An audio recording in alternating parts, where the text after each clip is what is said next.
Alors je suis Marguerite Bérard, je dirige la banque commerciale en France de BNP Paribas, c'est-à-dire que je suis au service à la fois de clients particuliers, banques privées et toutes les entreprises en France, de la toute petite entreprise à la plus grande. Les grands témoins des entretiens de Valpré. Réalisé par Toutac, la voix de la transformation. Le déclic que j'ai pu avoir, c'est la conviction qu'une entreprise ne peut pas rester neutre, même si elle en a envie.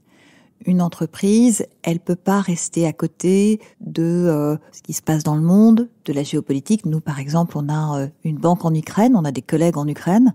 Une entreprise, elle est une communauté humaine où peut-être les gens se rencontrent plus aujourd'hui au sein de l'entreprise que n'importe où ailleurs, que dans des quartiers qui sont devenus de plus en plus homogènes, dans des écoles qui sont de plus en plus homogènes, sur des réseaux sociaux où on ne va que pour retrouver ses propres convictions.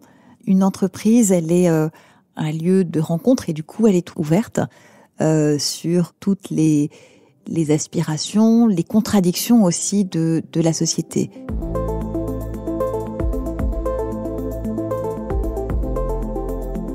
Donc une entreprise, elle est ce corps vivant qui gère les contradictions. L'une que nous avons à gérer, j'appelle ça réconcilier la fin du monde et la fin du mois. C'est-à-dire à la fois cette conviction que nous avons tous qu'il faut absolument changer nos comportements, nos modes de consommation parce que nous épuisons à tous les sens du terme la planète, avec en même temps cette contrainte très réelle que beaucoup de nos concitoyens ressentent, c'est-à-dire que quand on n'a pas le moyen de faire vivre convenablement sa famille, quand on va faire ses courses au supermarché, encore plus en période d'inflation, honnêtement, le premier comportement qui vous guide, c'est le prix, même si c'est pas un bien qui a été fabriqué en circuit court. Il faut, et je trouve que les banques en la matière ont un rôle extrêmement stimulant à jouer. Il faut qu'on aide la société à réconcilier la fin du monde et la fin du mois.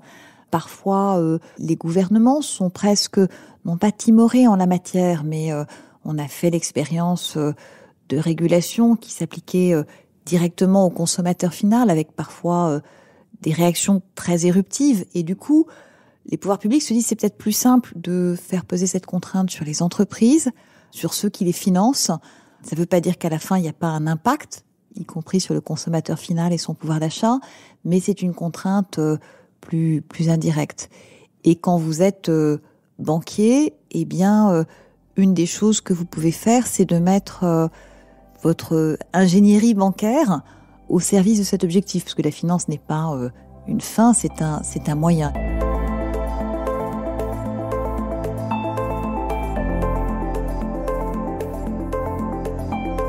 Aujourd'hui, on a inventé ce qu'on appelle des prêts à impact, c'est-à-dire que une entreprise définit un certain nombre d'objectifs qui lui tiennent à cœur, réduire le volume de ses emballages, diminuer le nombre d'accidents qu'elle peut avoir dans ses usines, et en fonction de l'atteinte de ces objectifs, eh bien, nous, banquiers, on améliore, on bonifie le taux du prêt qu'on fait à l'entreprise.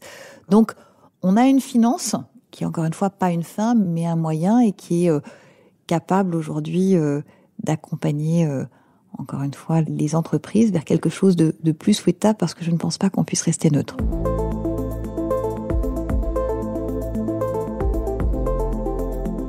Ce podcast vous est proposé par les Entretiens de Valpré, en partenariat avec Kea Partners et Thomas More Partners, et réalisé par Toutac. La voix. La voix. La voix. La voix de la